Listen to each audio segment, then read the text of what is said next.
ನೀನು ಬರುವಾಗ ಹೊನ್ನ ಕಾಲ್ಗೆಜ್ಜೆ ನಾದನ ಕೇಳುವಂತೆ,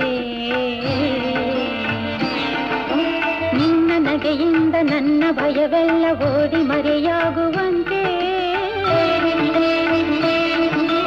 ಮನೆಯು ಬೆಳಕಾಗಿ ಮನವು ಬೆಳಕಾಗಿ ಬಾಳು ಬೆಳಕಾಗುವಂತೆ ದಯಮಾಡಿಸು ನಾರಾಯಣನ ಹೃದಯೇಶ್ವರಿಯೇ.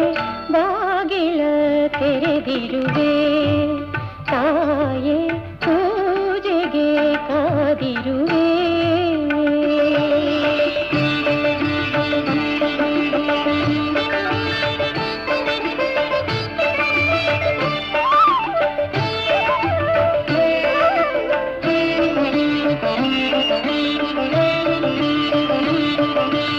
ನಿನ್ನ ಮನೆಯೆಂದು ನಿನ್ನ ಗುಡಿಯೆಂದು ಬಂದು ಸ್ಥಿರವಾಗಿ ನೆಲೆಸು.